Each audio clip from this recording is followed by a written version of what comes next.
دیا صحابہ کو. اللہ نے فرمایا لا یاتیہ الباطل من بین یدیہ، آگے فرمایا ولا من خلفی، اور جس طرح سے باطل حضرت جبرائیل کے سامنے نہیں آیا، صحابہ کے سامنے بھی باطل نہیں آئے گا. قرآن آخر تک جائے گا. نہ جبرائیل کو قرآن لانے سے کسی نے روکا، اور نہ حضرات صحابہ کے درمیان قرآن کریم کو روکنے والا کوئی آیا.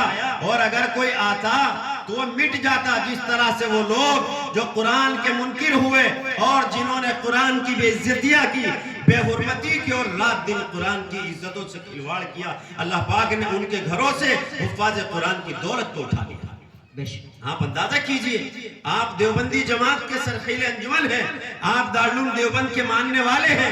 اللہ نے اس جماعت کو قرآن کی خدمت کے لیے چنا، حدیث کی خدمت کے لیے چنا ہے. اگر آج دارالعلوم دیوبند یہ اعلان کرے کہ 1 لاکھ حافظ فلاں گاؤں میں جمع ہو جائے، الحمدللہ مجھے فخر ہے 1 لاکھ حافظ جمع ہو جائے. کیوں؟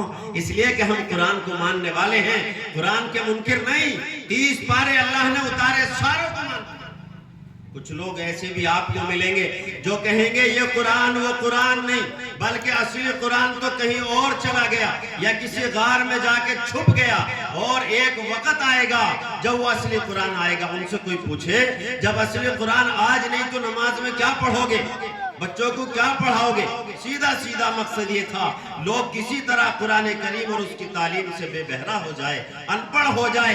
اس لیے قرآن کریم سے انہوں نے کہا کہ اس کے 30 پارے تو فلاں جگہ چلے گئے، اتنی صورتیں فلاں جگہ چلی گئی. یعنی اگر پورا قرآن کسی کے پاس دنیا میں ہے تو دارالعلوم دیوبند کے پاس ہے.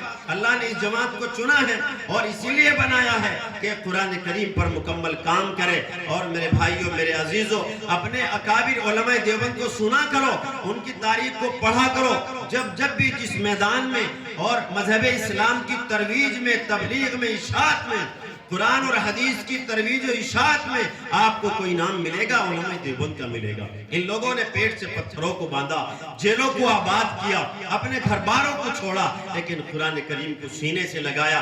جب ملک کو آزاد ہو رہا تھا، حضرت شیخ الہند اور حضرت شیخ الاسلام دونوں مالٹا کی جیل میں ہیں. انگریز کا ظلم بڑھ رہا ہے، انگریز کا ظلم بڑھ رہا ہے. حضرت شیخ الہند رحمت اللہ علیہ ہر سال قرآن سنتے اور سناتے تھے، لیکن حضرت شیخ الاسلام تو حافظ نہیں ہے. فرمایا کہ اس سال قرآن کریم کا کیسے ہوگا؟ حضرت مولانا حسین احمد مدنی روزانہ 1 پارہ یاد کرتے اور روزانہ تراویح میں اس کو پڑھ دیتے. اسی طرح سے پورا قرآن جیل کے اندر پورا کیا، پورا قرآن جیل کے اندر پورا کیا. یہ قربانیاں ہے علماء دیوبند کی. میرے بھائیوں، آپ سر فخر سے بلند کر سکتے ہیں، اس لیے کہ قرآن والے آپ، حدیث والے آپ، سنت تمہارے پاس، اور اس کے علاوہ تبلیغی جماعت کا میدان تمہارے پاس، جمعیت علماء کا میدان تمہارے پاس. اللہ تبارک و تعالیٰ نے تمام تر خوبیوں سے تمہیں نوازا، تمام تر خوبیوں سے آپ کو نوازا.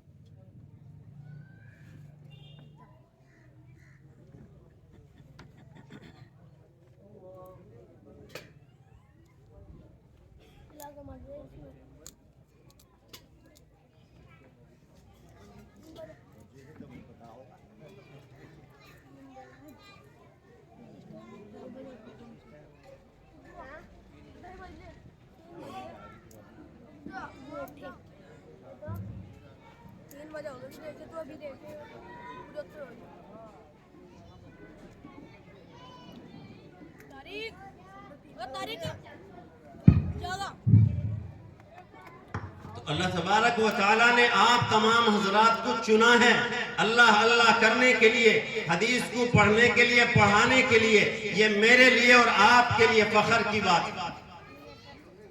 الحمدللہ ثم الحمدللہ. تو حضرات صحابہ کرام نے جو قرآن چھوڑا ہے، اس قرآن کو پڑھنا اور پڑھانا ہم سب کی ذمہ داری ہے. اس لیے کہ صحابہ اکرام وہ مقدس جماعت ہے جو مذہب اسلام کے لیے ریڑھ کی ہڈی ہے. اسی لیے اللہ نے کہا ذالک الکتاب، کہ وہ کتاب جس کو میرے نبی کے صحابہ لکھیں گے، ذالک الکتاب لا ریب فیہ، اس قرآن کریم میں کوئی شک و شبہ نہیں ہوگا.